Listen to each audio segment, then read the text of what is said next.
राम राम राम हरे हरे, हरे कृष्ण कृष्ण हरे हरे, हरे राम राम राम हरे हरे, हरे कृष्ण कृष्ण कृष्ण हरे हरे, राम राम राम हरे हरे, हरे कृष्ण कृष्ण कृष्ण हरे हरे. पुंडलीक वरदा हरि विठ्ठल श्री ज्ञानदेव तुकाराम, पंढरीनाथ भगवान की जय. माऊली ज्ञानेश्वर महाराज की जय. जगद्गुरु तुकाराम महाराज की जय. सद्गुरु गंगागिरी महाराज की जय. सद्गुरु नारायणगिरी महाराज, वरद विनायक भगवान की जय.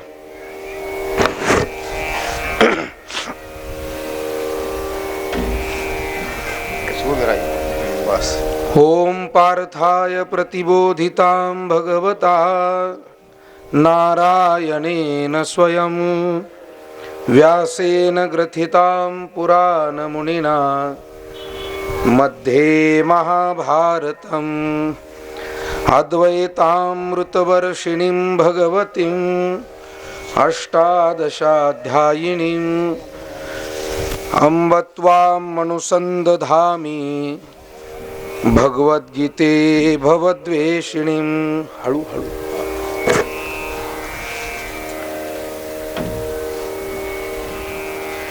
नमोस्तुते व्यास विशाल बुद्धे, फुल्लारविन्दायत पत्रनेत्र, येन त्वया भारत तैलपूर्णः प्रज्वालितो ज्ञानमय प्रदीपः.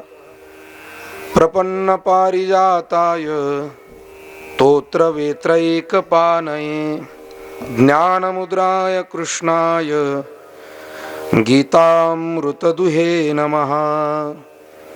महायोगपीठे तटे भीमरथ्यां, वरं पुण्डरीकाय दातुं मुनीन्द्रैः समागत्य तिष्ठन्तमानन्दकन्दं, परब्रह्मलिङ्गं भजे पाण्डुरङ्गम्. अलङ्कापुरीरम्यसिंहासनस्थं, पदाम्भोजतेजस्फुरद्दिक्प्रदेशम्, विधीन्द्रादिदेवैः सदा स्तूयमानं, समाधिस्थमूर्तिं भजे ज्ञानदेवम्. नमो सद्गुरु तुकया ज्ञानदीपा, नमो सद्गुरु सच्चिदानंद रूपा. पाणी सांग रे.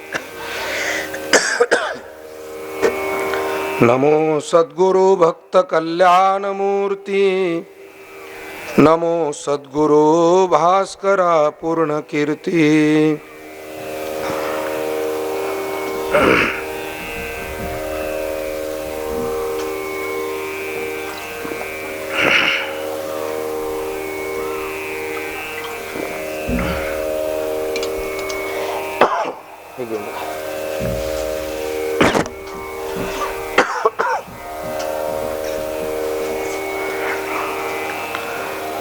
तपो ज्ञान वैराग्य भक्ति स्वरूपं, सदालंकृतं साधु संन्यास योगं. मुखे यस्य वेदांत शास्त्रार्थ नीतिं, नमो नारायण गिरिं ब्रह्मस्वरूपं. गुरुर्ब्रह्मा गुरुर्विष्णु गुरुर्देवो महेश्वरः, गुरु साक्षात् परब्रह्म तस्मै श्री गुरुवे नमः. वक्रतुंड महाकाय सूर्यकोटि समप्रभ, निर्विघ्नं कुरु मे देव सर्वकार्येषु सर्वदा. किंबहुना सर्वसुखी पूर्ण होवो नीति लोकी, भजिजो आदि पुरुषी अखंडित. पसायदान प्रवचन.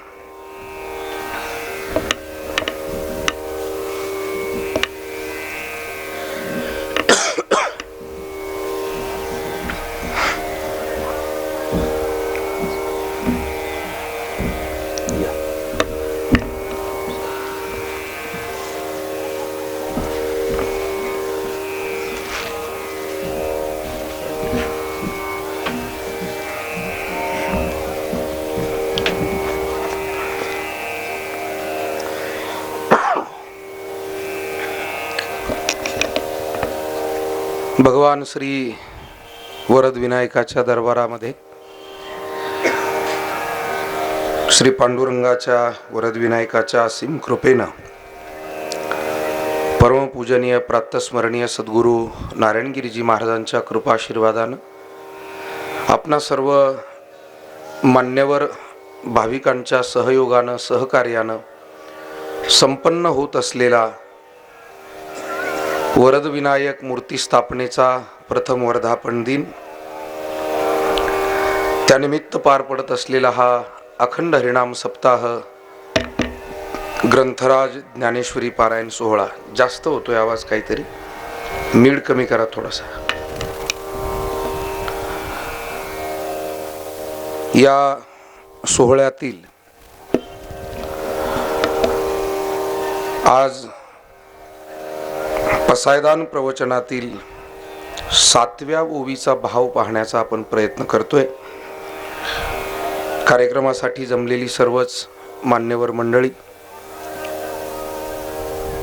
आमचे हरिभक्तीपरायण वाबळे काका साहेबरावांना, वाकडीहून आलेले हरिभक्तीपरायण साहेबराव पाटील शेळके, विष्णुपंतजी डांगे, तांबे पाटील, मगर पाटील, आमचे तांबे महाराज, पाचोरे साहेब, निर्मळ नाना, आपण सर्व समोर बसलेली वडीलधारी मंडळी, माता भगिनी, आपणा सर्वांच्या उपस्थितीमध्ये हा सोहळा संपन्न होतोय. आत्तापर्यंत काही ओव्यांचा भाव आपण पाहिलाय आणि आजच्या प्रवचनाची ओवी आहे, किंबहुना सर्व सुखी पूर्ण होवो नितिही लोकी, भजिजो आदि पुरुषी अखंडित.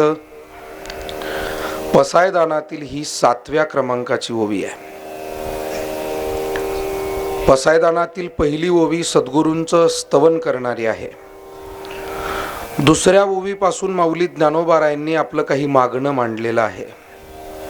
खळांच्या मनातील व्यंकटी जावी, त्यांना सत्कर्मी रती वाढावी, प्राणीमात्रांचं परस्परांशी मैत्र निर्माण व्हावं, दुरित नाम पापाचा अंधकार नाहीसा व्हावा, दुरिताचे तिमिर जावो. त्याचप्रमाणे या विश्वानं स्वधर्मरूपी सूर्योदय अनुभवावा आणि प्राणीमात्रांना ज्याला जे अपेक्षित आहे, चांगलं अपेक्षित आहे, ते त्याला लाभावं. जो जीवांशील तो तेला हो.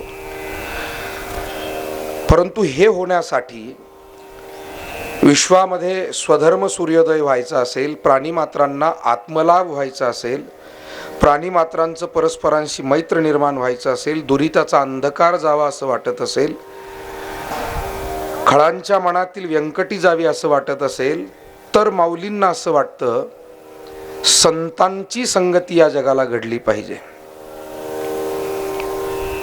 मग त्याच्यासाठी मागणं मागितलं, वर्षत सकल मंगळी ईश्वर निष्ठांची मांदियाळी, अनवरत भूमंडळी भेट तू भूता. रोग जावा वाटत असेल तर वैद्य भेटल्याशिवाय रोग जाणार नाही. तसं जगातील काही दोष नाहीसे व्हावे, जगाला गुणप्राप्ती व्हावी असं वाटत असेल तर समाजाला सन्मार्गाप्रत नेणारे जे साधुजन संतजन, त्यांची संगती झाल्याशिवाय, तो कृपाशीर्वाद प्राप्त झाल्याशिवाय कसं शक्य आहे. आणि म्हणून ते सदैव या प्राणीमात्रांना भेटावे. पण जे संत समाजाला सन्मार्गावर प्रेरित करतात, समाजाला सर्व सुखापर्यंत घेऊन जातात, ते संत कसे असतात, मग त्यांचं वर्णन पुढे केलेलं आहे. चला कल्पतरूंचे आरव. संत कसे आहेत, काल आपण पाहिलं. ते कल्पतरूंची उद्यानं आहेत, वन आहेत. ते चैतन्य चिंतामणीचं गाव आहे. साधारण चिंतामणी हा जड असतो आणि संत चिंतामणी आहे, चिंता नाहीसे करणारे चिंतामणी आहे, पण ते जड नाही, ते चैतन्य आहे. चेतना चिंतामणीचे गाव. काय आहेत संत? संत हे अमृत समुद्र आहेत, पण बोलते आहेत. बोलते जे आर्णव पियुषांचे. आर्णव म्हणजे समुद्र, पियुष म्हणजे अमृत. संत हे अमृता समान समुद्र आहे, त्यांच्याकडे ज्ञान भांडार भरलेलं आहे आणि ते ज्ञान भांडार जगाला देण्यासाठी ते बोलते आहेत. मग वारकरी पंथामध्ये मौनापेक्षा विवेचनाला महत्व आहे. अर्थात मौन पाळू नये तो एक चांगलाच नियम आहे. पण कदाचित माऊली ज्ञानेश्वर महाराजांना, तुकोबारायांना जगाची सद्यस्थिती जी वाटली, महाराजांना असं वाटतंय मौन धरून आजचा उपाय सुटण्यासारखा नाही आहे. आजच्या जगाला सांगत राहावं लागेल. नवी पिढी आहे, काहीतरी सांगत राहावं लागेल चांगलं. विषय व्यसनाकडे ओढत चाललेली माणसं आहे, त्यांच्यापुढे मौन धरून जमणार नाही, सांगत राहावं लागेल. 4 सन्मार्गाच्या गोष्टी, ज्ञानाच्या गोष्टी सांगाव्या लागतील. आणि म्हणून गीता जे म्हणते बोधयंत परस्परम, परस्परांमध्ये ज्ञानाची चर्चा, विवेकाची चर्चा, सद्गुणांची चर्चा होत राहणं आवश्यक आहे. मग बोलते जे अर्णव पियुषांचे, असे संत आहेत. काय आहेत संत? पुढच्या ओवीत म्हणाले चंद्र मे जे आलांछन, चंद्रासमान शीतल शुभ्र प्रकाश देणारे आहेत, पण अलांछन आहे. चंद्राला डाग आहे, ते मात्र आपल्यावर डाग येणार नाही याची काळजी घेतात, किंबहुना अलांछन असं जीवन जगण्याचा प्रयत्न करतात. संत सूर्यासमान तेजस्वी आहे, त्यांचं तप, त्यांचं ज्ञान आपण काल पाहिलं. पण कसे आहेत तर मार्तंड जे तापहीन, ते तापहीन सूर्य आहेत. सूर्य तेज देतो पण त्या तेजाचा ताप होतो, चटका बसतो. संत हे ज्ञानसूर्य आहे, तपसूर्य आहे, पण त्यांच्या ज्ञानाचा, त्यांच्या तपाचा जगाला चटका लागणार नाही, फटका बसणार नाही, कुणाला त्रास होणार नाही याची ते काळजी घेत आहेत. काल आपण याचं विस्तृत प्राप्त वेळेत विवेचन पाहण्याचा प्रयत्न केला. मार्तंड जे तापहीन. आणि मग असे जे संत आहेत ते सर्वाही सदा सज्जन सोयरे होतू, ते या जगाला ते सज्जन महात्मे सदैव भेटावेत, ते सोयरे व्हावे अशी अपेक्षा माऊलींनी व्यक्त केली. आणि मग असं जर घडलं, आत्तापर्यंतचा विचार जो आपल्याला आढावा स्वरूप मी आपल्या पुढे मांडला, असं जर घडलं तर या जगाला सर्व सुखाप्रत जायला फार वेळ लागणार नाही. माऊलींची मांडणी या पसायदानाची बघा. किंबहुना सर्व सुखी ही आजची जी ओवी आहे ही याच क्रमांकाला का बरं दुसऱ्या क्रमांकाला का नाही आली? पहिल्यांदाच ही ओवी का नाही आली? त्याचं कारण असं आहे, पथ्य पाळल्याशिवाय, उपचार घेतल्याशिवाय आरोग्याचा विचारच मनात आणता येत नाही. सर्व सुख प्राप्त होणं म्हणजे हे आरोग्य आहे, मानसिक आरोग्याचा लाभ आहे हा. पण या सर्व सुखाची प्राप्ती केव्हा होईल? अगोदरचे सगळे उपाय घडले पाहिजे, त्या पद्धतीनं समाज पुढे गेला पाहिजे. आणि म्हणून सद्गुरूंना केलेली ही मागणी आहे, परमेश्वराकडे सद्गुरूकडे केलेली माऊलींनी ही मागणी आहे की माझ्या या जीव बांधवांना, जगताला, सर्वांना असं जीवन त्यांचं घडत जाऊ दे, असा सत्संग घडू दे, असे दुर्गुण जाऊ दे, अशी सत्कर्मात त्यांना प्रेरणा होऊ दे. आणि मग काय होईल तर त्यांना सर्व सुखाचा लाभ झाल्याशिवाय, एवढं घडल्यानंतर, असं घडल्यानंतर मग किंबहुना सर्व सुखी, मग त्यांना सर्व सुखाचा लाभ व्हायला मदत होईल. अर्थात हे सर्व सुख प्राप्त करण्यासाठी खऱ्या अर्थानं संत महात्म्यांना शरण जावं लागेल. आणि ते संत महात्मे जे चंद्रमे जे आलांछन, मार्तंड जे तापहीन, ते संत महात्मे काय करतील तर संत महात्मे आपल्याला आपल्या आत्मतत्वाची जाणीव करून देतील, आत्मसुखापर्यंत आम्हाला घेऊन जातील. कारण सर्व सुख म्हणजे काय? सर्व सुख म्हणजे आत्मसुख. विषयाचं सुख जे आहे हे फार क्षणभंगूर आहे. खरं म्हणजे ते मर्यादित स्वरूपाचं आहे, क्षणिक स्वरूपाचं आहे. आणि आत्मसुख जे आहे ते विश्वात्मक आहे, प्रचंड आहे, व्यापक आहे. आणि ते नित्य आहे, शाश्वत आहे. विषयाचं सुख शाश्वत कुठे आहे?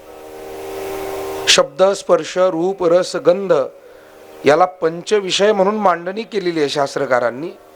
जी रोजच्या जीवनामध्ये ते विषय आपण अनुभवत असतो इंद्रियद्वारा. मग पाहण्यातून होणारं सुख, ऐकण्यातून होणारं सुख, जिव्हेला रस स्वादनातून होणारं सुख, त्वचेला स्पर्शातून होणारं सुख, घ्राणाला सुगंधातून होणारं सुख, हे पंचविषयाचं सुख आहे. हे किती काळ टिकतं? डोळ्यांनी आज ही वस्तू पाहिली, भौतिक वस्तू, पण ही वस्तू पाहिल्यानंतर कुणाला चर्चा करून जर सांगायला लागलात की हो आम्ही अमुक असं पर्यटनाला गेलो आणि अमुक वस्तू पाहिली, अमुक परिसर पाहिला, अमुक देखावा पाहिला, ज्याला सांगताय कदाचित तो त्याचा अनुभव सांगतो. तो म्हणतो अहो ते तर काहीच नाही. बघा त्यानं काय केलं, एका वाक्यात त्याचं सुख संपवलं. तुम्ही तिकडे गेलात ना, ते तर काहीच नाही. आणि काही माणसांना असं बोलण्याची आवर्जून सवय असते. म्हणजे दुसऱ्याची मानहानी करणं, त्याच्या सुखात सहभागी होण्यापेक्षा त्याचं सुख तुलनेनं माझ्यापेक्षा कसं कमी आहे हे सांगणं, असा काहींचा एक स्वभाव होऊन गेलेला असतो. मला असं वाटतं आपण कधी कधी मोठ्या मनानं समोरच्याचं कौतुकही ऐकून घेतलं पाहिजे, त्याच्या सुखाला दुजोराही दिला पाहिजे. आपल्या दुजोरा देण्यानं त्याला जर बरं वाटत असेल, तुमचा अनुभव भलेही त्याच्यापेक्षा श्रेष्ठ असेल, पण तो जे सांगतोय, एखाद्या आमच्या झोपडीत राहणाऱ्या माय भगिनीने पिठलं केलं आणि ती सांगायला लागली कौतुकानं, पिठलं फार चांगलं झालं बरं का आमचं, तुम्ही पुष्कळ बासुंदी खाऊन आलेला आहात, पण निदान समोरची त्या माऊलीची भावना पाहून काय हरकत आहे मोठ्या अंतकरणानं प्रतिसाद द्यायला, आणि तिनं केलंय ते खरोखर चांगलं आहे ना. चला विषय हा वेगळा आहे, परंतु वस्तुस्थिती तीच आहे. जगातली एक वस्तू दुसऱ्यापेक्षा सरस असते.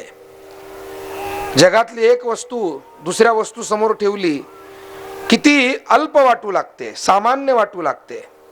आणि अशा अनेक वस्तू परिस्थिती जगामध्ये आहेत. यानं सांगितलं मी असा देखावा पाहिला, अरे तू काय पाहिलं ते काहीच नाही, आम्ही जे पाहिलं ते असं आहे, त्यापेक्षा असं.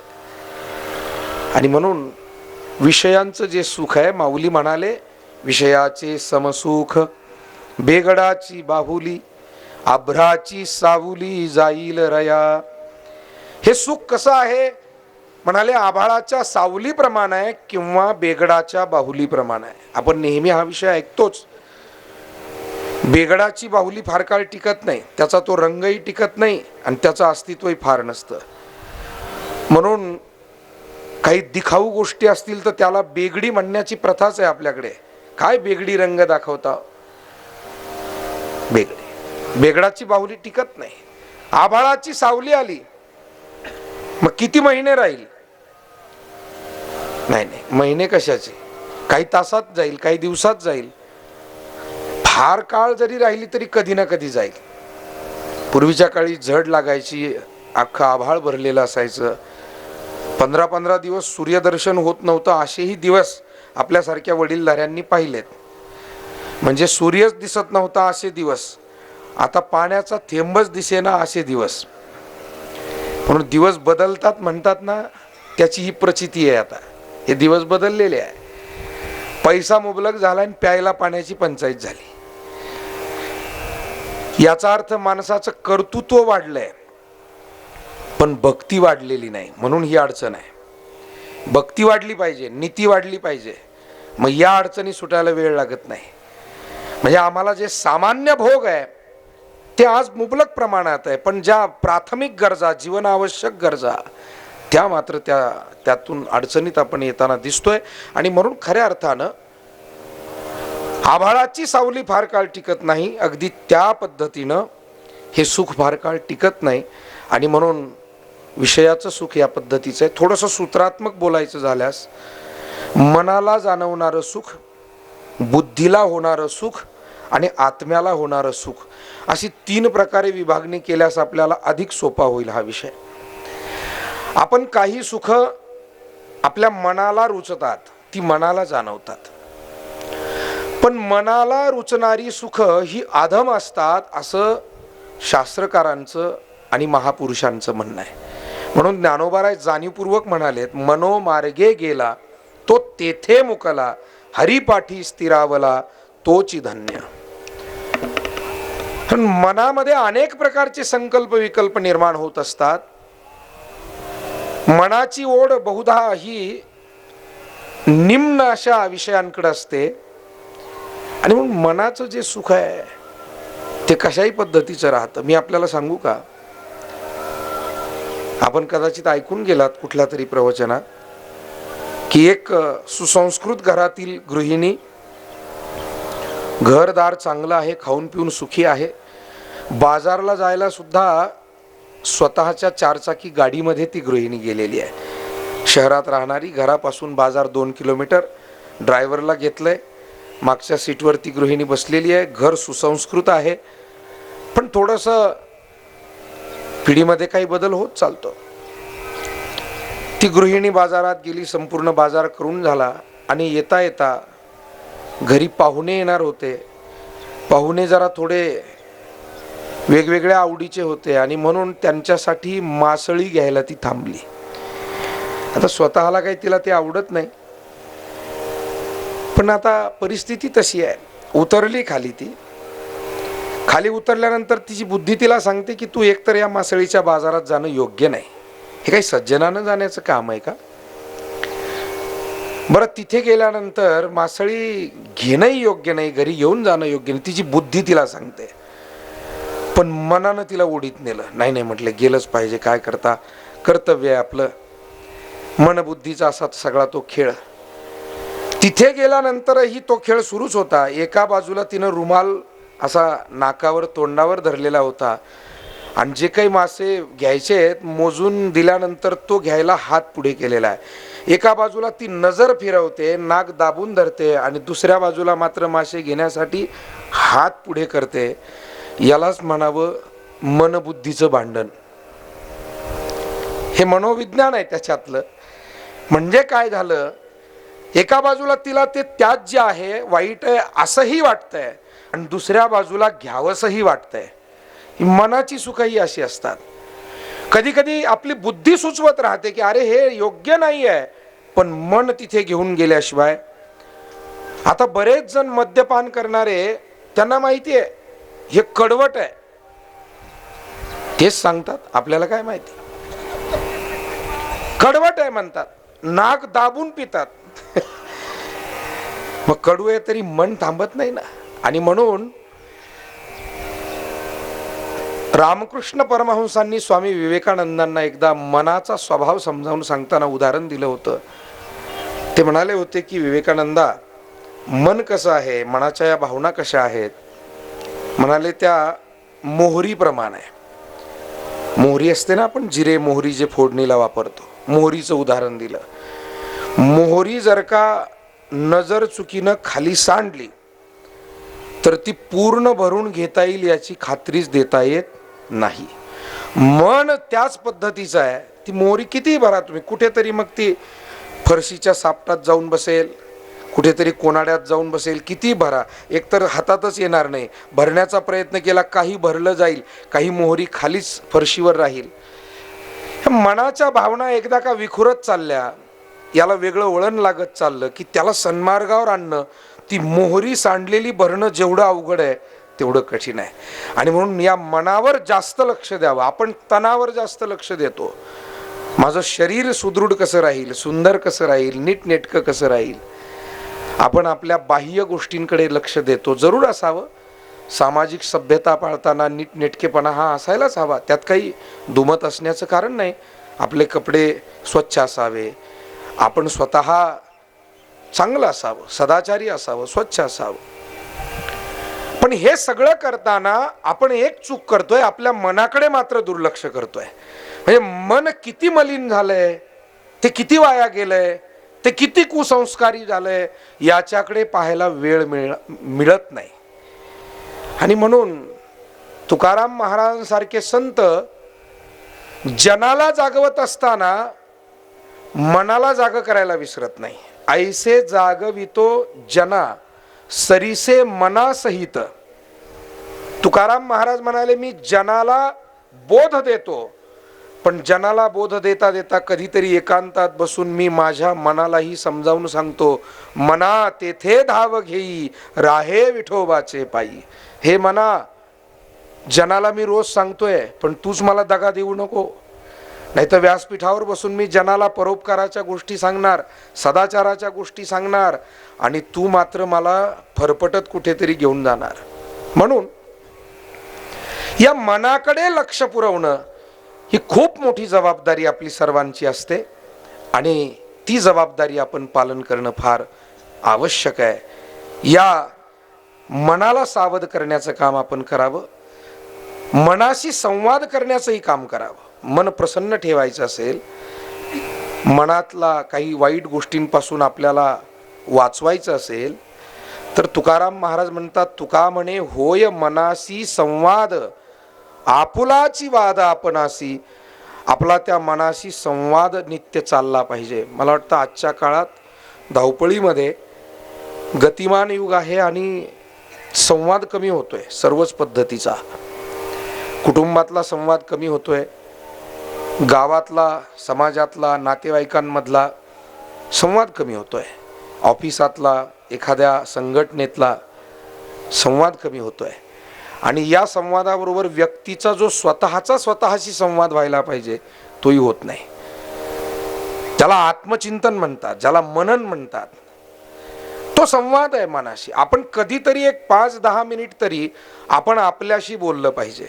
काय बरोबर झालंय, काय चुकलंय, काय करायचंय, काय आहे, हा सगळा संवाद जर झाला तर खूप काही चांगला लाभ आपल्याला या मनाच्या सोबत होतो. म्हणून मनाची जी सुख आहेत ती अधम स्वरूपाची आहेत, कारण मन हे मुळात मलिन आहे, आणि मलिन मनामध्ये काहीही भावना निर्माण होतात, ते कोणत्याही सुखाकडे आम्हाला घेऊन जात आहे. मनाच्या मागे जाणं काही चांगलं नाही. मनाची सुख, मग त्यापेक्षा बुद्धीद्वारा अनुभवलं जाणारं सुख ते त्याच्यापेक्षा श्रेष्ठ आहे, ते मध्यम स्वरूपाचं आहे. मन जे दाखवतंय ते अधम सुख आहे, बुद्धी जिकडे खुणावते ते मध्यम सुख आहे, आणि आत्मलाभ किंवा आत्मदर्शन झाल्यानंतर जे सुख मिळतं त्याला आत्मसुख म्हणतात, ते उत्तम सुख आहे. ते उत्तम सुख आहे. बुद्धी जे सांगते ते, बुद्धीच्या द्वारा जे मिळतंय ते मध्यम सुख आहे. आपण पहा, कोणतंही चांगलं काम करण्यासाठी बुद्ध्यांक चांगला लागतो. मग चांगलं चित्र काढायचं असेल तरी बुद्धी लागते. लाकडावरती चांगली कारागिरी करायची असेल तरी त्यालाही एक बुद्धी लागते. उत्तम शिक्षक होण्यासाठी, उत्तम शेतकरी होण्यासाठी, उत्तम व्यापार करण्यासाठी, शास्त्रज्ञ होण्यासाठी, एखाद्या विषयातला प्रकांड पंडित होण्यासाठी, चांगली रांगोळी काढण्यासाठी, चांगला स्वयंपाक करण्यासाठी, कोणतंही काम असू द्या, नीटनेटकं करायचं त्याला एक बुद्धीच लागते. आणि जेव्हा ते काम करणारा तो बुद्धिवंत ते काम पूर्ण करतो आणि त्याच्याकडे पाहतो, त्यावेळेला त्याला झालेलं जे सुख असतं त्याला म्हणावं बुद्धीच्या द्वारा होणारं सुख. म्हणजे एखाद्या चित्रकाराने स्वतःच खूप सुंदर चित्र काढावं आणि काढून पूर्ण झाल्यानंतर त्यानंच ते पाहावं आणि त्याला जे समाधान वाटावं, याला म्हणावं बुद्धीच्या द्वारा होणारं सुख. पण हे मध्यम स्वरूपाचं आहे. मला वाटतं आपण जे बऱ्याच वेळेला जगामध्ये चांगलं म्हणून जे सुख अनुभवतो ते बुद्धीच्या द्वारा होणारं सुख असतं, आणि ते सुख आपल्याला समाधान देऊन जातं. एखादा शेतकरी आहे, वेळेत पेरणी केली, पाऊस योग्य वेळी झालेला होता, मुलांनी सुद्धा कष्ट चांगले घेतलेत, मशागत चांगली केलेली आहे, आणि मग पीक जेव्हा उभं राहतं ते चांगलं दिसू लागतं, त्याला सुख होतं की नाही? हे बुद्धीला जाणवणारं सुख आहे. मनाचं सुख म्हणजे हे अधोगतीकडे नेणारं, व्यसनातून, कुसंगतीतून अशा बाजूला घेऊन जाणारं ते मनाचं सुख आहे. बुद्धीचं सुख म्हणजे किमान भौतिक चांगलं काम करून लाभणारं जे सुख ते बुद्धीचं सुख म्हणा. प्रपंचातून चांगली कामं करून एक चांगलं त्याचं समाधान, हे सुख महत्त्वाचंच आहे. पण आत्मसुख कशाला? आत्मसुखाची या गोडिया विटे जो का सकळा विषया. माऊली म्हणतात हे सुख असं आहे की बाकीचे विषय तिथे आपोआप मागे पडतात, त्याचा वीट येऊन जातो, याला आत्मसुख म्हणावं. जसं पिण्याच्या रसामध्ये वेगवेगळे रस आहे आणि त्याचा वेगवेगळा एक अनुभव आहे. याच्यापेक्षा तो श्रेष्ठ, त्याच्यापेक्षा तो श्रेष्ठ. पण अमृतापेक्षा काय श्रेष्ठ? आमरस असेल, निंबू पाण्याचा रस असेल, अन्य काही रस असतील, सोमरसाचं नाव नको घ्यायला इथे, त्याची आठवण नको. कोणाला कोणता रस आवडेल त्याचं काही सांगता येत नाही. पण या सगळ्या रसांपेक्षा अमृत कसं आहे? अमृताच्या तुलनेत आता कोणताही रस, इतर रस श्रेष्ठ ठरत नाही. अमृत हे का अमृत रस स्वादनी रस सकळ. तसं ज्याला आत्मसुख मिळालं म्हणजे स्वस्वरूपाचा परिचय झाला. आत्मसुख म्हणजे काय? स्वस्वरूपाचा परिचय होणं म्हणजे आत्मसुख. आणि हा स्वस्वरूपाचा परिचय मला असं वाटतं साधू करून देतात. म्हणून आज जे माऊली म्हणतायत ना, किंबहुना सर्वसुखी, हे सर्वसुख मिळेल कसं? हे आत्मस्वरूपाच्या परिचयानं मिळेल. बाकी व्यवहारात प्रयत्न करून बुद्धीला जाणवणारं सुख मिळेल, वाईटाची संगती करून मनाला आवडणारं सुख मिळेल, पण साधूंच्या संगतीत बसल्याशिवाय आत्मसुखाची प्राप्ती मात्र नाही. म्हणून संताचे संगती मनोमार्ग गती, आकळावा श्रीपती येणे पंथे. श्रीपती नाम, ईश्वर नाम, परमात्मा, जी एक शक्ती या जगाच्या मागे उभी आहे, जी अचिंत्य स्वरूपाची आहे, पण त्या शक्तीचा परिचय सुखाच्या बाबतीत प्रत्येकाची कल्पना वेगवेगळी आहे. तशा अर्थानं जर पाहिलं तर कोणाचं सुख कशात आहे, कोणाचं सुख कशात आहे. काही माणसांना प्रयत्न करूनही तुम्ही वाईट गोष्टीतून बाहेर काढू शकत नाही, कारण त्यांनी त्यात सुख मानलंय. असं आहे. एखादा दुर्गंध नको म्हणतो, पण एखाद्याला तेच सुख वाटतं. आमची कीर्तनकार मंडळी परंपरेने एक उदाहरण देत आले की बाजारला जाणाऱ्या दोन वयस्कर माऊल्या बाजार करून निघाल्या. पूर्वीच्या काळी खेड्यापाड्यात 10-5-10-20 खेड्या मिळून एखादं बाजारचं गाव असायचं. आता हल्ली लोकसंख्या वाढते, प्रत्येक ठिकाणीच आता छोटा मोठा बाजार भरतोय, अनेक प्रकारची दुकानं झाली आणि ते योग्यच आहे. जनमानसाची ती गरज आहे, जनसंख्या वाढलेली आहे. पूर्वी 5-25 गावात एक बाजारचं गाव असायचं. मग असं खेड्यातून त्या दोन वयस्कर महिला बाजारला गेलेल्या. आता एक महिला गेली होती फुलं विकायला आणि दुसरी गेली होती मासे विकायला. आले पुन्हा ते प्रवचनात. आज काय कळत नाही, येत आहेत. आता दोघींनाही बाजारात ते विकता विकता जरा उशीर झाला आणि उशीर झाल्यामुळे त्यांना तिथून पायी निघाल्यानंतर त्यांच्या गावी पोचणं अशक्य होतं. मधल्याच कुठल्या तरी खेडेगावात त्यांना बराच अंधार पडला. आता दोघी बाया माणसं आहेत, अंधार पडलाय, जायचं कसं, कोणी सोबतीला नाही. मग दोघींनी विचार केला, या गावात हे मंदिर आहे, मंदिराच्या ओट्यावर झोपूया. मंदिराच्या ओट्यावर दोघींनी झोपायचं ठरवलं.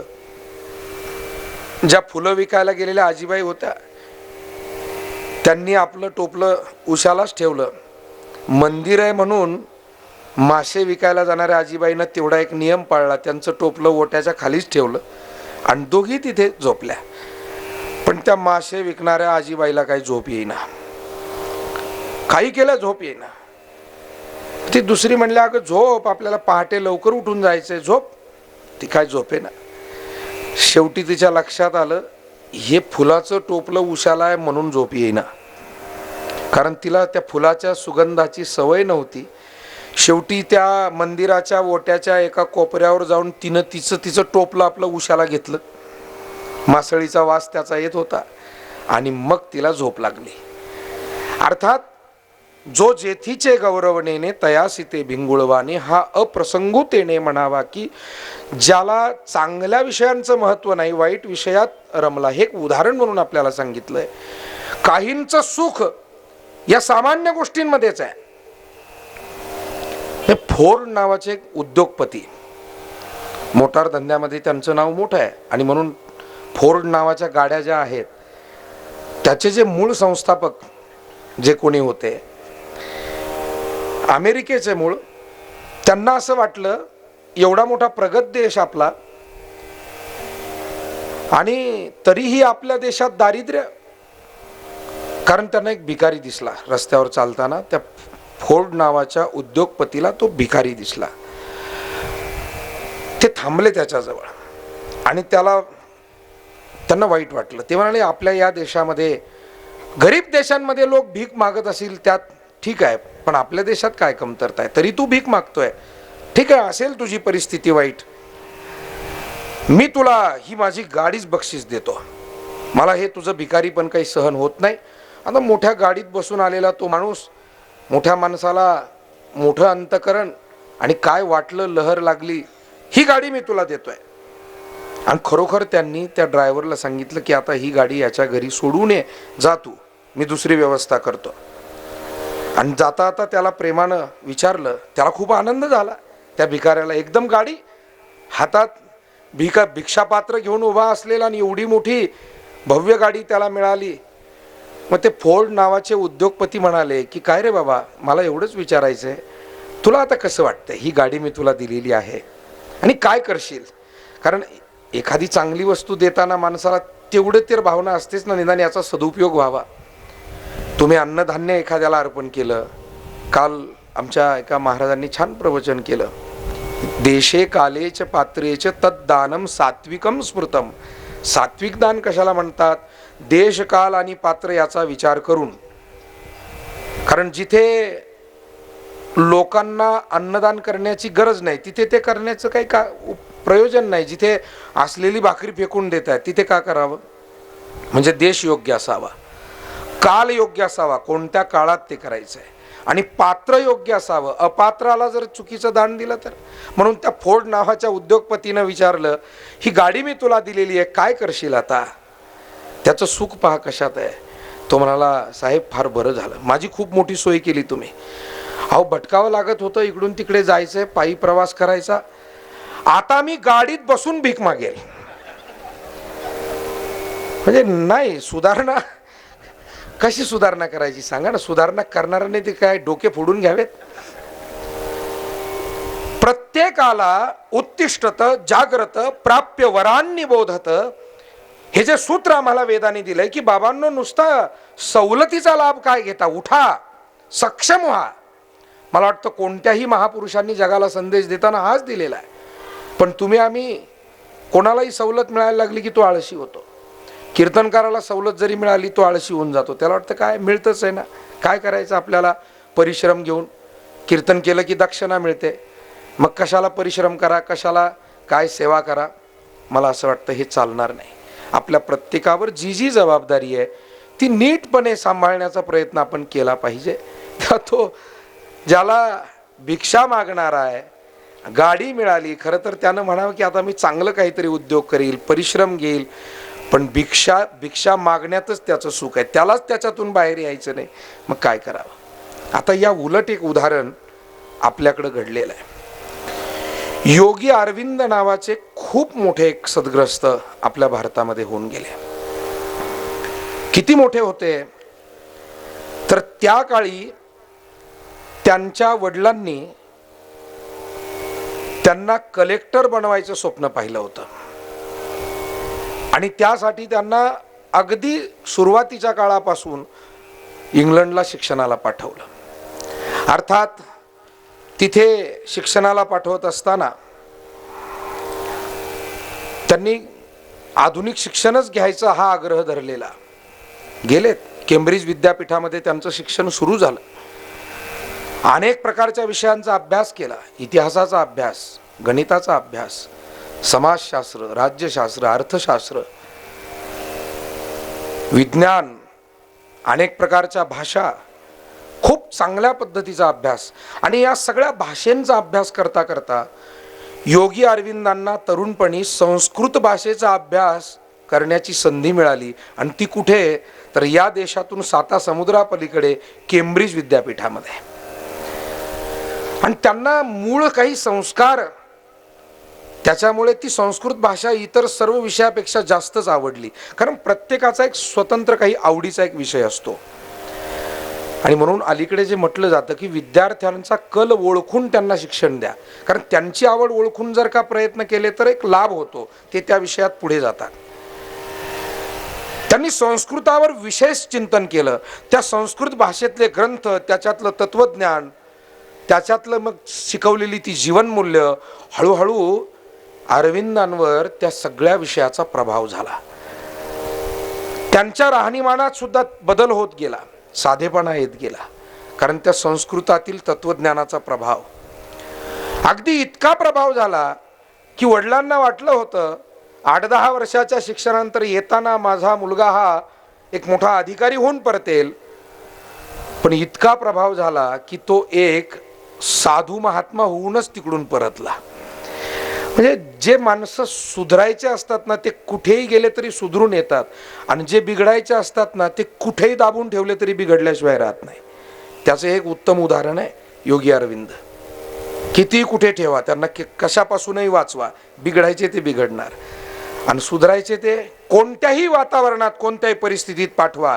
ज्याचे संस्कार भक्कम आहे आणि ज्याला स्वतःच्या मनबुद्धीवर नियंत्रण ठेवता येत आहे त्या माणसांना अडचण नाही.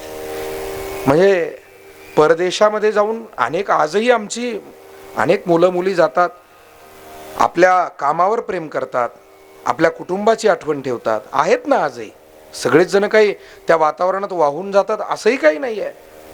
पुन्हा चांगलं काम तिथे जाऊन करण्याचा प्रयास करतात, आहेत आजही. आपल्या ज्ञानाचा उपयोग चांगला कसा होईल, आपल्या क्षमतेचा उपयोग चांगला कसा होईल याचा विचार करतात. योगी अरविंद तिथून परत आले आणि परत आल्यानंतर मग इथे त्यांना आता स्वतः फक्त काही अधिकारपद घ्यावं, स्वतः काही पैसा कमवावा याच्यात रसच उरला नाही. त्यागात शांतीरनंतरम, जे करायचे देशासाठी, जनसामान्यांसाठी, जे करायचे आत्मकल्याणासाठी, आणि सर्वप्रथम त्यांनी स्वातंत्र्याच्या लढ्यामध्ये उडी घेतली. अर्थात प्रचंड तेजस्वी बुद्धिमत्ता होती, लोकांवर त्यांच्या विचारांचा प्रभाव होऊ लागला.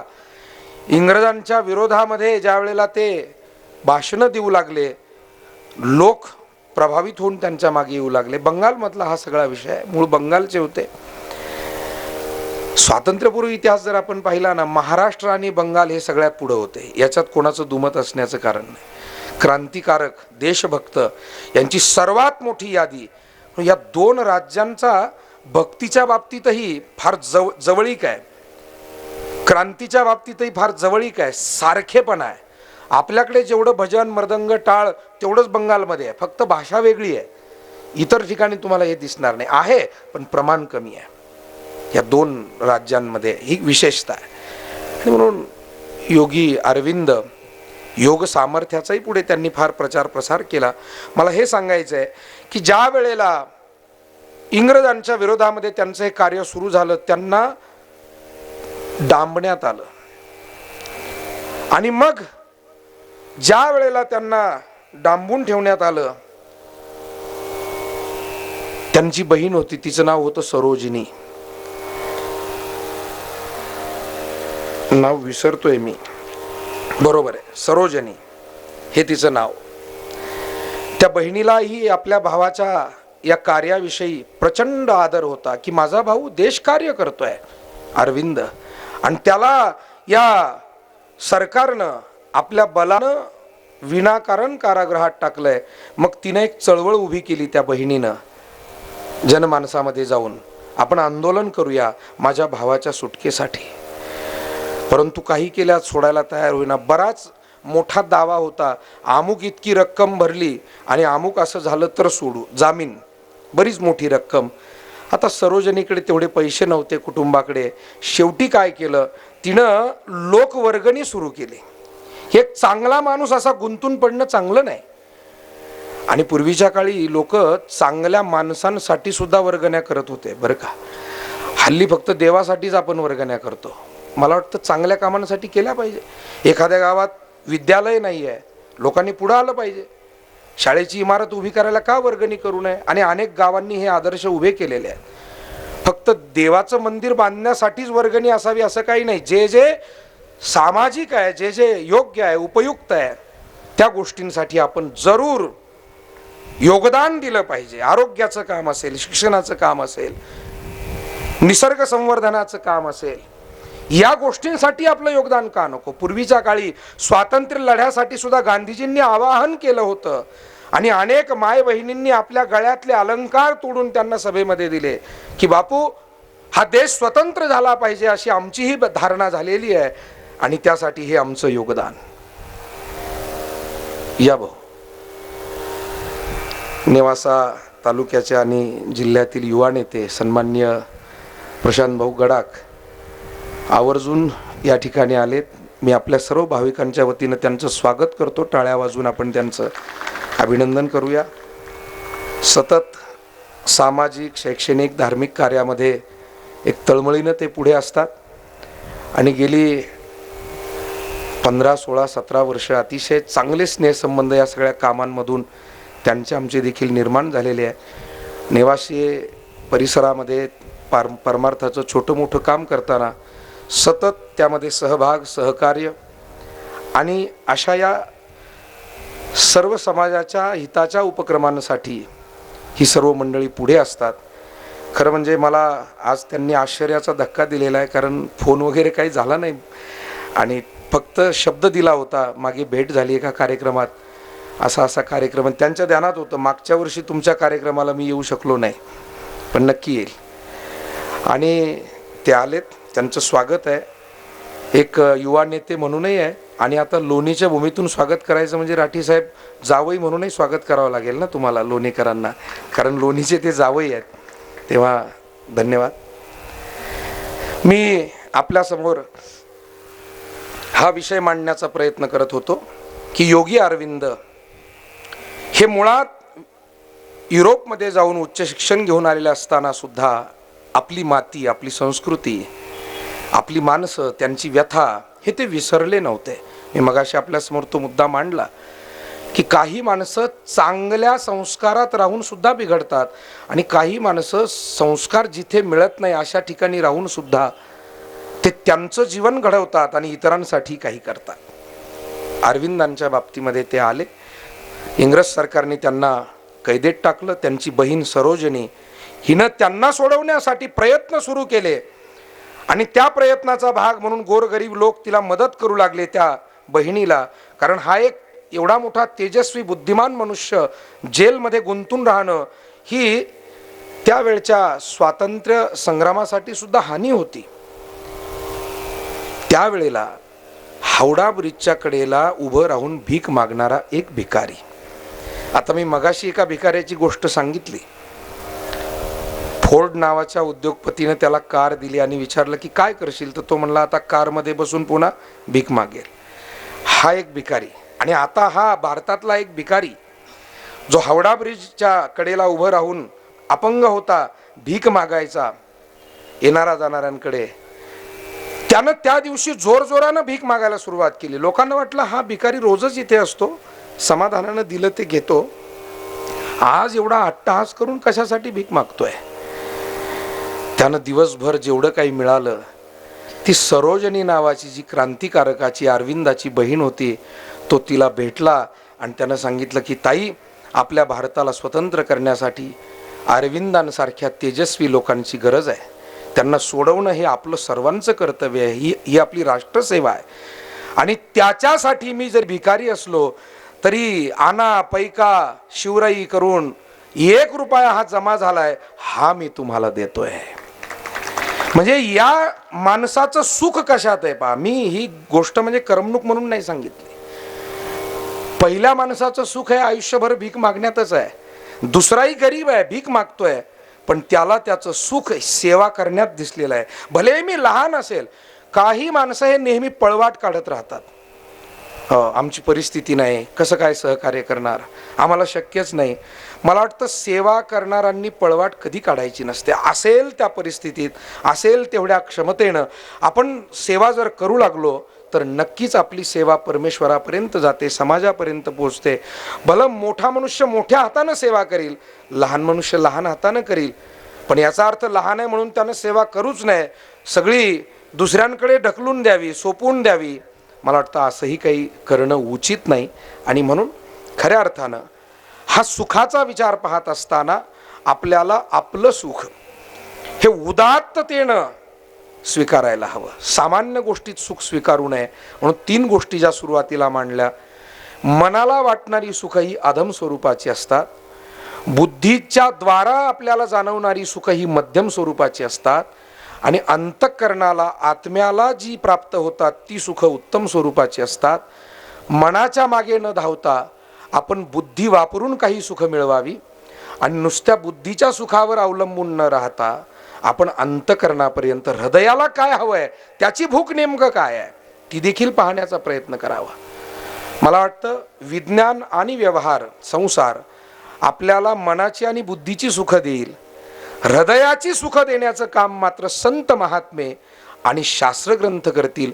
आध्यात्मिक चिंतनातून ती सुख मिळेल. मग ध्यानाच्या द्वारा, चिंतनाच्या द्वारा, सेवेच्या द्वारा, सत्कर्माच्या द्वारा. म्हणूनच आपल्या संस्कृतीमध्ये आपापल्या परीनं आपण काही ना काही उपासना स्वीकारलेली असते. जो तो मनुष्य आपापल्या परीनं काही ना काही सेवा, उपासना, सत्कर्म हे करतच असतो. समर्थ म्हणतात, सत्कर्म योगे वय घालवावे, या रीतीनं प्रत्येकजण आपापल्या परीनं काही ना काही सेवारत असतो. आणि म्हणून या पद्धतीचं हे सुख आम्हाला जे हृदयाला तृप्त करून जातं, अंतःकरणाचं समाधान करून जातं, त्याला आत्मसुख म्हणतात. ते आत्मसुख संतांच्या जवळ बसल्यानंतर मिळतं. अर्थात ते आत्मसुख परमात्म चिंतनातून मिळतं. मग तो परमात्मा प्राप्त झाला की ते सुख प्राप्त झालं असं म्हणावं लागेल. म्हणून ज्ञानोबाराय म्हणतात, या जगाला सर्व सुख प्राप्त व्हावं, नुसतं मनाचं नको, बुद्धीचं नको, तर हृदयाला तृप्त करील, माणसं समाधानी होतील असं सुख मिळावं. किंबहुना सर्व सुखी. पसायदानाच्या या ओवीवर आपण बोलण्याचा प्रयत्न करतोय. किंबहुना सर्व सुखी पूर्ण होवो नितीही लोकी. आणि ते सुख कसं असावं, ते त्रैलोक्याला परिपूर्णतेचा अनुभव देणारा असावं. आमच्या वेदानं पहिल्यांदा प्रार्थना केली, ओम पूर्णमद पूर्णमिदम पूर्णात पूर्णमुदच्यते पूर्णस्य पूर्णमादाय पूर्णमेवावशिष्यते. परमात्मा हा पूर्ण मानला जातो आणि हे जगत अपूर्ण मानलं जातं. या जगताला सर्वच गोष्टीची अपूर्णता आहे. जीव म्हटला की तो अपूर्ण आहे आणि परमात्मा म्हटला की तो पूर्णतम स्वरूपाचा आहे. म्हणून या जगाला जर अपूर्णातून पूर्णतेचा अनुभव घ्यायचा असेल तर जो पूर्ण आहे त्याच्या संगतीशिवाय, त्याच्या चिंतनाशिवाय पूर्णतेचा अनुभव कसा येईल? त्याशिवाय ते शक्य नाही. अंधार घालवायचे तर तिथे प्रकाश निर्माण करणं हा उपाय असतो. तसं अपूर्णता घालवायची तर पूर्ण परब्रह्माचा चिंतनाशिवाय, त्याला ओळखल्याशिवाय तो अनुभव नाही. म्हणून पूर्ण होवोनी तिही लोकी. हे जग त्रैलोक्य पूर्ण व्हावं. भजी जो आदि पुरुखी अखंडित. आणि ओवीचा समारोप करतात ज्ञानोबाराय, भजी जो आदि पुरुषी अखंडित. या जगतानं अखंडितपणानं, खंडित नको, अखंडितपणानं आदिपुरुषाला भजावं. पण कसं भजावं? अखंडित भजावं. मला वाटतं कोणतंही कार्य आणि त्या कार्याची सिद्धी ही त्या कार्याच्या सातत्यावर अवलंबून असते. बऱ्याच वेळेला तुमच्या आमच्यासारख्या जनसामान्यांकडून काय होतं, चांगलं एखादं कार्य आपण स्वीकारतो सद्भाग्यानं, पण त्यातलं सातत्य राहत नाही. एखादी सेवा स्वीकारली, सामाजिक सेवा असेल, एखादं धार्मिक कार्य असेल, पण जर सातत्य नसेल तर. पण तुकाराम महाराज सातत्यासाठी आपल्याला एक उदाहरण देतात. ते म्हणतात, दोरे चिरा कापे पडिला काचनी अभ्यासे सेवनी विष पडे. दोरखंडानं दगडही कापता येतो, पण हे केव्हा घडतं? सातत्य असेल तर. पूर्वीच्या आपल्या आजापंजांच्या काळामध्ये विहिरीतून पाणी वर काढण्यासाठी मोठ हाकली जायची आणि त्या मोटेला दोन चाकं असायचे. एक त्या थारोळ्याच्या जवळचं छोटं चाक आणि एक वरचं चाक. वरच्या चाकावर मोठा दोर असायचा, त्याला नाडा म्हणायचे. आणि खालचा जो दोर आहे तो दगडाला असा खेटून नेहमी जायचा, त्याला सैंदर म्हणायचे. बरोबर आहे ना तांबे पाटील? सैंदर म्हणायचे. तो सैंदर नेहमी त्या थारोळ्याच्या कडे काठावरच्या दगडांना असा घासून जायचा. मग ती मोठ खाली जाताना, वर येताना, खाली जाताना, त्या सततच्या घर्षणामुळे ती दगड कापली जायची. आजही जुने मळे आपण जर जाऊन पाहिले, आणि ती जुनी दगडं तिथे जर पडलेली असतील, आता काहींनी ते सुद्धा विकून टाकले, तो भाग वेगळा, दगडही विकले वाडवडिलाच्या हातचे, काही ठेवलं नाही. चंगळवाद, काही पुरायला तयार नाही. अनेक परिवार उद्ध्वस्त होत आहेत.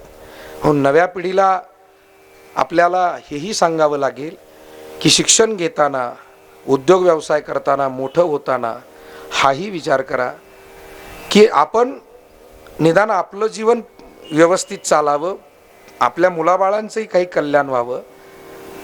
नुसतं सुख सुख सुख म्हणता म्हणता काहीतरी वाम मार्गाला जायचं, कुठेतरी खर्च करत बसायचं, हेही योग्य नाही ना. तेव्हा दगड, त्या दगडाला भेगा पडलेल्या आपल्याला पाहायला मिळतात, इंच, 1.5 इंच, 2-2 इंचापर्यंत, त्याच्यापेक्षा जास्त काही ठिकाणी कापलेले ते दगड. आता दोरानं दगड कापता येतो असं जर आपण नव्या पिढीला म्हटलो तर ते मान्य करतील का? नाही करणार. ते दोरानं कुठे दगड कापता येतो का? त्याला काहीतरी ब्लेड आणावे लागतील, त्याला मशिनरी लागेल, आहे दगड कापण्याच्या मशिनरी, पण दोरानं नाही. हो, कापता येतो सातत्य असेल तर. म्हणून अखंडित आपल्याला जर सुखाचा अनुभव घ्यायचा असेल तर भजन करा, सेवा करा, पण अखंडित सेवा करा. कोणाची करा? आदिपुरुषी, आदिपुरुषाची करा. इथे माऊली ज्ञानोबारायांचा व्यापक दृष्टिकोन आपल्याला दिसतो. या पसायदानामध्ये आपल्या कुठल्याही हिंदू देवतेचं नाव माऊलींनी इथे जाणीवपूर्वक घातलेलं नाही, ते टाळलेलं असावं. कारण त्यांना असं वाटतंय एका धर्माचं, एका देवतेचं नाव घालावं तर ही प्रार्थना विश्व प्रार्थना राहील काय? आणि कोणत्याही संतांना नेहमी आपल्या धर्मापुरतं बोलायचं नसतं, आपल्या जातीपुरतं बोलायचं. याच्या पलीकडे ते गेलेले असतात. याता याती धर्म नाही विष्णुदासा, निर्णयतो ऐसा वेदशास्त्री. आणि म्हणून खऱ्या अर्थानं आदिपुरुष या शब्दाची योजना ते निर्गुण तत्व परब्रह्म, जे सर्वच धर्मांना मान्य आहे. आपल्याकडे देव मानत असताना काही कल्पना आहे. प्रतिमेमधला देव हा पहिल्या मान्यतेचा देव. साधारण सर्वच जण मूर्तीच्या रूपानं, प्रतिमेच्या रूपानं देवाला आपण भजतो, मानतो. त्यानंतर जे अवतार इथे झालेले असतात ते अवतारी देव, ज्यांना आपण कृष्ण, राम, दत्त, गणपती, हनुमानजी, महादेव, देवी माता इत्यादी अवताराच्या रूपानं मानतो. हे विग्रह भगवंताचे. हे झाले दोन. एक तर मूर्तीतला, प्रतिमेतला देव, अवताराच्या निमित्तानं आम्हाला माहिती असलेला देव, त्यानंतर आत्मरूपानं प्रत्येकाच्या हृदयात असलेलं देवतत्व, आणि मूलतः देवतत्व चैतन्य रूपानं या जगामध्ये विस्तारित झालेलं आहे. विठ्ठल विस्तारला जनी सप्तही पाताळे भरोनी, विठ्ठल व्यापक त्रिभुवनी, विठ्ठल मुनी मानसी, असा एक व्यापक देव. इथे आदिपुरुष हा शब्द वापरून ज्ञानोबाराय त्या शेवटच्या निर्गुण व्यापक तत्वाकडे आपलं लक्ष वेधून घेत आहेत. प्रतिमेपुरतं ते बोलत नाही. सामान्य माणसानं आपली भक्ती प्रतिमेपासून सुरुवात करावी. पण वारकरी पंथ आणि या पंथाची विचारधारा अशी आहे, तरी व्यक्त आणि अव्यक्त हे तूच एक निभ्रांत, भक्ती पाविजे व्यक्त अव्यक्त योगे. प्रभू सगुणही तूच आहे आणि निर्गुणही तूच आहे. म्हणून पहिले जे दोन मान्यतेचे देव सांगितले, एक तर मूर्तीतला आणि अवतार घेणारा हे सगुण देव, आणि दुसरी जी दोन तत्व सांगितली ही निर्गुण, जो आत्मा आणि व्यापक असलेला परमात्मा, हे निर्गुण देव. ज्ञानोबारायांना आज निर्गुणाविषयी बोलायचं आहे. कारण सगुणाविषयी वाद संभवतात, पण निर्गुण तत्व बहुतेक सर्वांना मान्य आहे, अनेक धर्मांना मान्य आहे. आणि म्हणून ही प्रार्थना विश्व प्रार्थना आहे. यासाठी भजिजो आदिपुरुषी, अखंडित त्या आदिपुरुषाला, त्या चैतन्यमयी तत्वाला आपण भजावं, अशी अपेक्षा माऊली या ओवीतून व्यक्त करतायत. अर्थात पसायदानातील 7व्या क्रमांकाच्या ओवीचं चिंतन करण्याचा आज अल्पसा प्रयत्न केला. 11ला 5-10 मिनिट कमी असतानाच आपण सुरुवात केली आणि 12 बरोबर वाजलेले आहेत. काल 2 ओव्यांचं चिंतन होतं म्हणून आपण 15-20 मिनिट पुढे गेलो होतो. आज मात्र वेळेत थांबणं इष्ट आहे आणि म्हणून या ठिकाणी मी थांबतोय.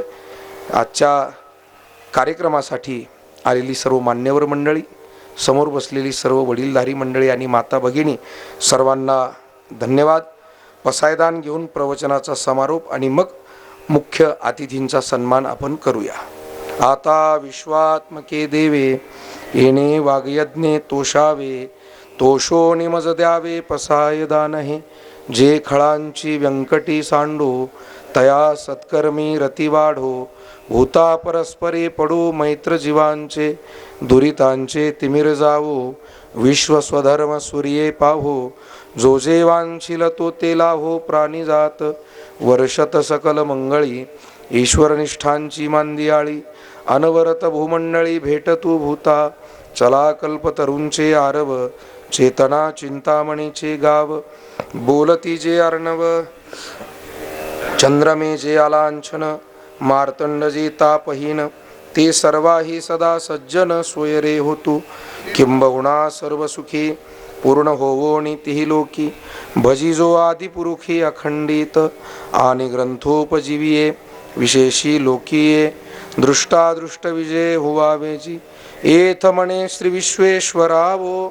हा होईल दान पसावो, येणे वरे ज्ञान देवो सुखिया झाला. येणे वरे ज्ञान देवो सुखिया, येणे वरे ज्ञान देवो सुखिया. पुंडलिक वरदा हरिविठ्ठल, श्री ज्ञानदेव तुकाराम. पंढरीनाथ भगवान, वरद विनायक भगवान की, सद्गुरुदेव भगवान की जय. धन्यवाद. सन्मान आपल्या भक्त परिवाराच्या वतीनं प्रातिनिधिक स्वरूपात आपल्या परिवारातील प्रतिनिधी सन्मान्य विलासरावजी थोरात यांना मी विनंती करतो, आपण भाऊंचा सन्मान करावा. विकी पेंट्सचे मालक आणि नेहमीच या सेवाधाम परिवारात सहयोग देणारे विलासराव थोरात हे प्रशांत भाऊ यांचा सन्मान करतील. आणि त्यानंतर लगेचच मी भाऊंना विनंती करतो, आपण या सोहळ्याला शुभेच्छा द्याव्यात.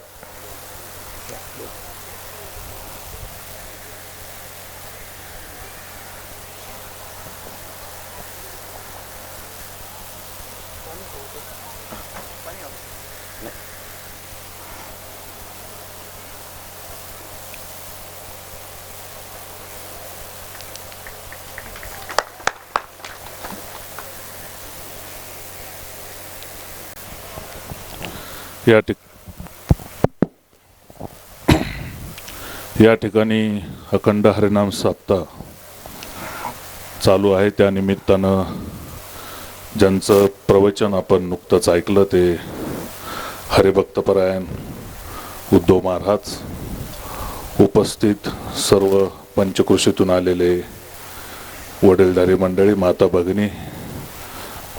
आणि या ठिकाणी महाराजांनी माझा आल्यावरती उल्लेख केला की सुरुवातीलाच सांगितलं की युवा नेता.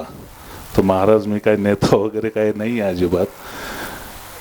शैक्षणिक क्षेत्रात काम करतो, सामाजिक क्षेत्रात काम करतो. महाराजांचा परिचय आला आणि प्रत्येकाचं एक वय असतं, त्या वयात ती माणसं भेटणं आणि एक वेवलेन जुळणं, आपण मन जुळणं म्हणतो. त्या दृष्टीनं रूढी परंपरा असतात, परंतु नवीन काही भाग आलेला असतो. त्या सगळ्यांचा मेळ घालणारे महाराज उद्धव महाराज हे मनाला खूप भावले आणि त्यांच्या सान्निध्यात येण्याचं भाग्य माझ्यासारख्याला लाभलं. त्यांनी आमंत्रण दिलं होतं, खूप वेळा जमलं नाही, परंतु आज तो योग आला. वारकरी संप्रदायामध्ये आपण सर्व रममाण होत असतो. खरं म्हणजे एखाद्या हॉस्पिटलमध्ये आपण अनेक उदाहरणं बघतो की एखादा पेशंट आजारी आणि आता शेवटची स्टेज संपली डॉक्टरांची, त्यावेळेस डॉक्टर आपल्याला सांगतात की आता देव ठरविल काय करायचं ते. म्हणजे जिथं विज्ञान संपतं तिथं अध्यात्म चालू होतं. आणि अशा अनेक अध्यात्माच्या कथा आहेत ज्या प्रत्यक्षात आहेत की असे चांगले चमत्कार सुद्धा त्या ठिकाणी घडलेले आहेत. आणि चमत्कारापेक्षा आपल्या मनावर, आपल्या तरुण पिढीवर, आपल्या घरच्या मुलांवर जे संस्कार होतात त्या संस्कारातनं ह्या वारकरी संप्रदायाच्या माध्यमातनं हे संस्कार केले जातात. आणि म्हणूनच हे अध्यात्म हे वाढवण्याचं, टिकवण्याचं काम असे उद्धव महाराजांसारखे महाराज मंडळी करत असतात. आणि हे सगळं आपल्या सर्वांचं भाग्य आहे. खरं म्हणजे महाराज, तुम्ही नेवाशा तालुक्याच्या तुकाराम महाराज मंदिराच्या माध्यमातून मोठं काम तिथं तुम्ही उभं केलं आहे. आणि त्याचबरोबर तुम्ही आता परिसरामध्ये सुद्धा तुम्हा गावकऱ्यांचं खरंच कौतुक केलं पाहिजे